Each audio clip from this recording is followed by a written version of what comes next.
요한복음 17장. 예수께서 이 말씀을 하시고 나서 눈을 들어 기도하셨다. 아버지, 때가 되었습니다. 아들의 밝은 빛을 드러내셔서 아들이 아버지의 밝은 빛을 드러내게 해 주십시오. 아버지께서는 아들에게 모든 사람을 맡기셔서 아들이 자기에게 맡겨진 모든 사람에게 참되고 영원한 생명을 주게 하셨습니다. 참되고 영원한 생명은 아버지, 곧 유일하신 참 하나님을 알고 아버지께서 보내신 예수 그리스도를 아는 것입니다. 나는 아버지께서 내게 하라고 명하신 일을 하나도 빠뜨리지 않고 완수하여 이 땅에서 아버지를 영화롭게 했습니다. 그러니 아버지, 이번에는 아버지의 빛, 이 세상이 존재하기 전에 내가 아버지 앞에서 누리던 그 빛으로 나를 영화롭게 해 주십시오. 나는 아버지께서 내게 주신 모든 사람에게 아버지의 성품을 자세히 말해 주었습니다. 그들은 본래 아버지의 사람들이었는데 아버지께서 내게 주셨습니다. 그들은 아버지께서 말씀하신 것을 지금까지 행했습니다. 이제 그들은 모든 의심의 그림자를 넘어 아버지께서 내게 주신 모든 것이 아버지께로부터 직접 왔다는 것을 알고 있습니다. 아버지께서 내게 주신 메시지를 내가 그들에게 주었고 그들은 메시지를 받아들여 내가 아버지께로부터 왔다는 것을 확신했습니다. 나는 그들을 위해 기도합니다. 하나님을 거부하는 세상을 위해서가 아니라 아버지께서 내게 주신 사람들을 위해 기도합니다. 그들은 당연히 아버지의 사람들이기 때문입니다. 나의 모든 것이 아버지의 것이고 아버지의 것이 다 내 것입니다.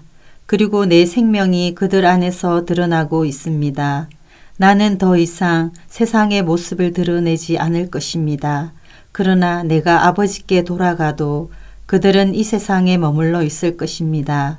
거룩하신 아버지, 아버지께서 나를 통해 선물로 주신 이 생명을 그들이 추구할 때 그들을 지켜주셔서 아버지와 내가 한마음 한뜻인 것처럼 그들도 한마음 한뜻이 되게 해 주십시오. 나는 그들과 함께 있는 동안 아버지께서 나를 통해 주신 생명을 추구하게 하려고 그들을 지켰습니다. 잠도 자지 않고 그들을 보호했습니다. 그들 가운데 한 사람도 잃지 않았습니다. 다만 멸망하기로 작정하고 배반한 사람만 예외가 되었습니다. 그 예외의 사람은 성경의 근거를 입증하기 위해서였습니다. 이제 나는 아버지께 돌아갑니다. 내가 세상이 듣는 자리에서 이 말씀을 드리는 것은 내 사람들로 하여금 내 기쁨이 그들 안에서 충만해지는 것을 경험하게 하려는 것입니다. 내가 그들에게 아버지의 말씀을 주었는데 하나님을 모르는 세상은 그것 때문에 그들을 미워했습니다. 내가 세상의 방식을 따르지 않았듯이 그들도 세상의 방식을 따르지 않았기 때문입니다. 나는 그들을 세상에서 데려가 달라고 구하는 것이 아니라 그들을 악한 자에게서 지켜달라고 구하는 것입니다. 세상이 나를 규정할 수 없듯이 세상도 그들을 규정할 수 없습니다. 진리로 그들을 거룩하게 구별해 주십시오. 아버지의 말씀은 거룩하게 구별하는 진리입니다. 아버지께서 내게 사명을 주셔서 세상에 보내신 것처럼 나도 그들에게 사명을 주어 세상에 보냅니다. 내가 그들을 위해 나 자신을 거룩하게 구별하는 것은 그들도 진리로 거룩하게 구별되어 자신의 사명을 감당하게 하려는 것입니다. 나는 그들을 위해서만 아니라 그들 때문에 그리고 나에 대한 그들의 정언 때문에 나를 믿게 될 이들을 위해서도 기도합니다. 그들 모두 한마음 한뜻이 되고 아버지께서 내 안에 계시고 내가 아버지 안에 있듯이 그들도 우리와 한마음 한뜻이 되는 것, 이것이 내 기도의 목적입니다. 그래서 아버지께서 참으로 나를 보내셨다는 것을 세상이 믿게 해 주십시오. 아버지께서 내게 주신 영광을 나도 그들에게 주었습니다.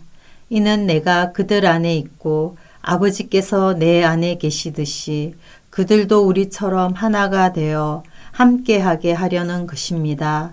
그들이 이 하나됨 속에서 성장해서 아버지께서 나를 보내셨다는 것을 아버지께서 나를 사랑하신 것 같이 그들도 사랑하셨다는 것을 하나님을 모르는 세상에 정언하게 해 주십시오. 아버지, 나는 아버지께서 내게 주신 사람들이 내가 있는 그곳에 나와 함께 있으면서 내 영광, 곧 세상이 존재하기 오래전부터 아버지께서 나를 사랑하셔서 내게 주신 빛을 보게 되기를 바랍니다.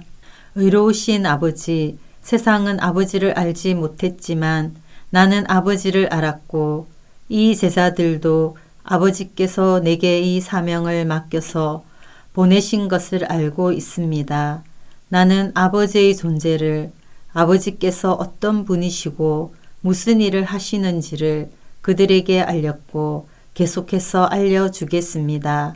그래서 나를 사랑하신 아버지의 사랑이 내가 그들 안에 있는 것과 똑같이 그들 안에도 있게 될 것입니다. 18장.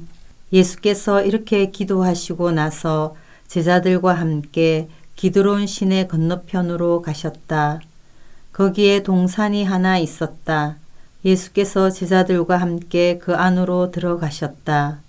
그 동산은 예수와 제자들이 자주 다니던 곳이다. 그분을 배반할 유다도 그곳을 알고 있었다. 유다는 동산으로 가는 길을 안내했고 대제사장과 바리새인들이 보낸 로마 병사와 경비병들이 그 뒤를 따라갔다. 그들은 등불과 횃불과 칼을 들고 동산에 도착했다. 예수께서는 자신에게 닥칠 일을 다 아시고 앞으로 나아가 그들을 만나셨다. 예수께서 말씀하셨다. 너희가 누구를 찾느냐? 그들이 대답했다. 나사렛 사람 예수요. 예수께서 말씀하셨다. 내가 그다. 병사들이 크게 놀라 뒷걸음질했다. 배반자 유다가 눈에 띄었다. 예수께서 다시 물으셨다. 너희가 누구를 찾느냐? 그들이 대답했다. 나사렛 사람 예수요. 예수께서 말씀하셨다. 내가 그라고 너희에게 말했다. 내가 그 사람이다. 너희가 찾는 사람이 나라면 이 사람들은 가게 해 주어라. 이것으로 아버지께서 내게 주신 사람들은 하나도 잃지 않았습니다. 라고 기도하신 말씀이 이루어졌다. 바로 그때 시몬 베드로가 차고 있던 칼을 뽑아 대제사장의 종을 쳐서 오른쪽 귀를 잘라버렸다. 그 종의 이름은 말고였다. 예수께서 베드로에게 명하셨다. 그 칼을 도로 꽂아라. 너는 아버지께서 내게 주신 이 잔을 내가 마시지 않으리라고 생각하느냐? 그때 대장의 명령을 받은 로마 병사들이 유대 경비병들과 합세하여 예수를 붙잡고 결박했다. 그들은 먼저 가야바의 장인 안나스에게 예수를 끌고 갔다. 가야바는 그 해의 대제사장이었다.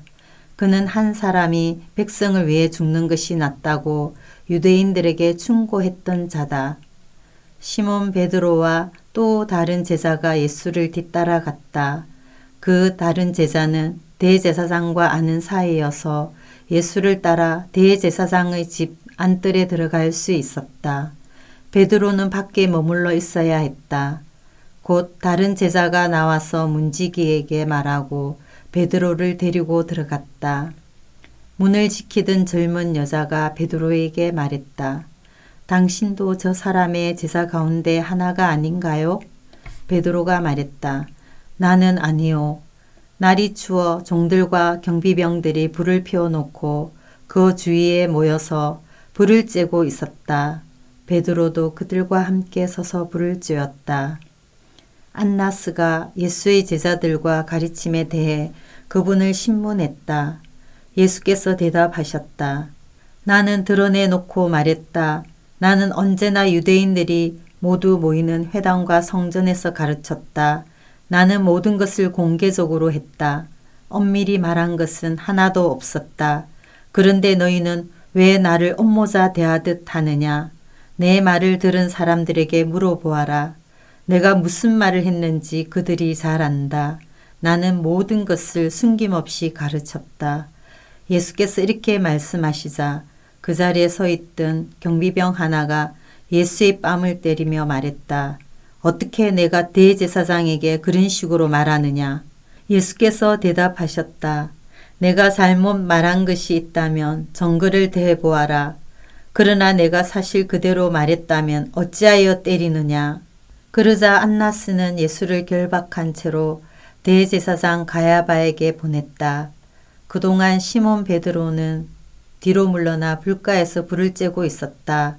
거기에 있던 사람들이 그에게 말했다. 당신도 저 사람의 제자 가운데 하나가 아니오? 베드로가 부인했다. 나는 아니오.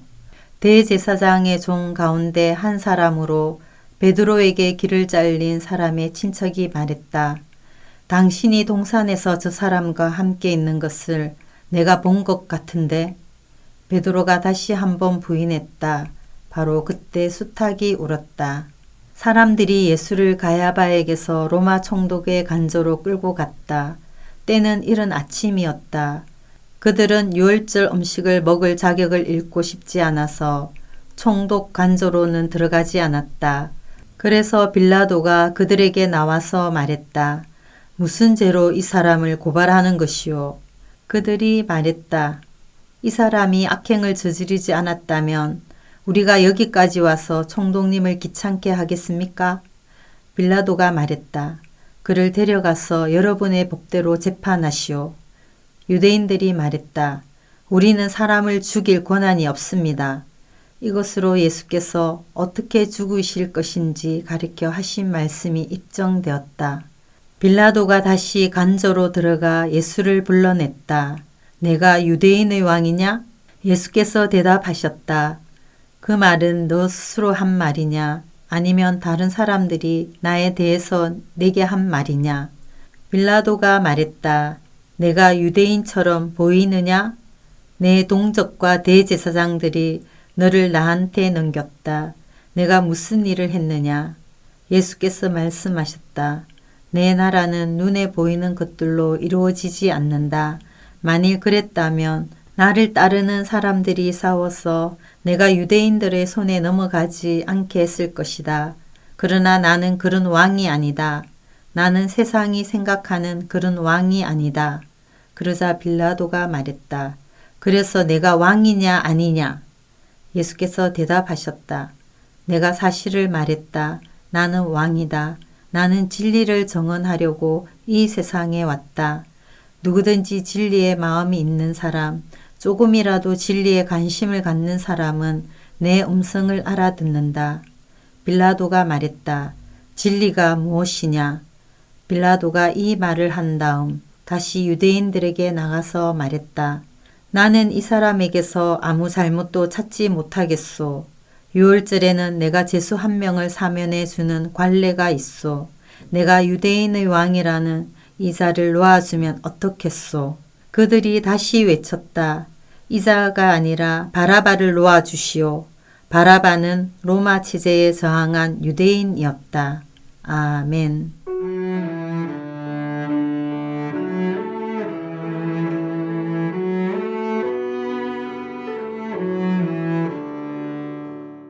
오늘도 말씀으로 승리하시기 바랍니다.